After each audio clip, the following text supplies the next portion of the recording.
Son 23e titre de champion, ça n'a pas été le cas. Mais ils ont malgré tout, pour Pâques, offert un spectacle absolument somptueux qui débute dès la 6e minute avec Xherdan Shaqiri, titulaire en lieu et place de Franck Ribéry aujourd'hui. Et derrière, tout est allé beaucoup trop vite pour cette formation d'Hambourg. 2-0 avec Bastian Schweinsteiger avant le début du festival d'un homme qui n'est quasiment jamais titulaire, mais qui aujourd'hui aura réussi un quadruplé. Il s'agit de Claudio Pizarro, l'international péruvien, 33 ans, meilleur buteur étranger de l'histoire du championnat d'Allemagne. Tout est quasiment dit, les records sont encore à battre, à écraser. Ce Bayern-là ne s'arrête jamais.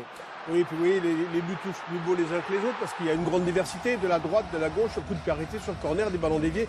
C'est peut-être celui-là que je préfère parce que je trouve que là, cette talonnade et puis la justesse de la finition d'un Robben que j'ai trouvé brillantissime.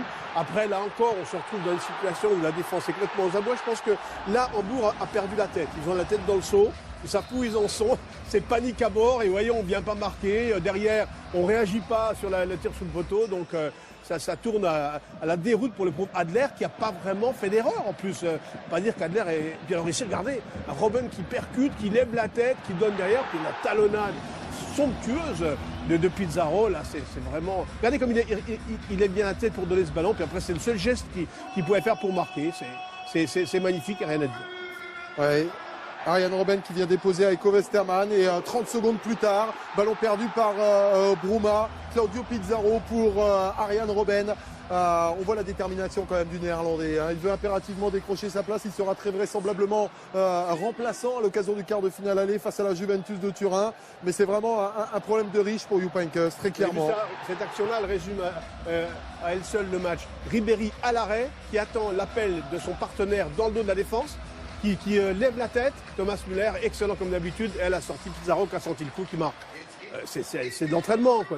Et regardez les défenseurs, ils lèvent la main, ils sont à la rue complètement, et c'est quand même de toute façon très bien joué. Il faut donc attendre la 75e minute et ce corner d'Arjen Robben pour voir Bruma sauver l'honneur, si tant est qu'on puisse encore sauver l'honneur après une telle gifle pour cette formation d'Hambourg qui, on le rappelle une nouvelle fois, n'est quand même pas la dernière venue dans le championnat d'Allemagne, même si sur ces dernières saisons, effectivement, l'équipe de Thorsten Fink n'a pas montré tout son potentiel. Et puis le 50e but en 150 matchs de Bundesliga pour Franck Ribéry, son 7e cette saison. Ouais, là aussi, si on le laisse faire, hein, lucidité. Puis après, ben là, copie conforme quasiment du but encaissé, avec une défense qui est 2 fois battue au marquage. Alors après, bon, dire ça ne va pas atténuer, je dirais, la détresse des joueurs d'Hambourg. Ça peut interpeller un peu les Bavarois avant d'aller à la Juve. Au moins, ils savent quoi travailler. Et la joie pour les 71 000 spectateurs présents.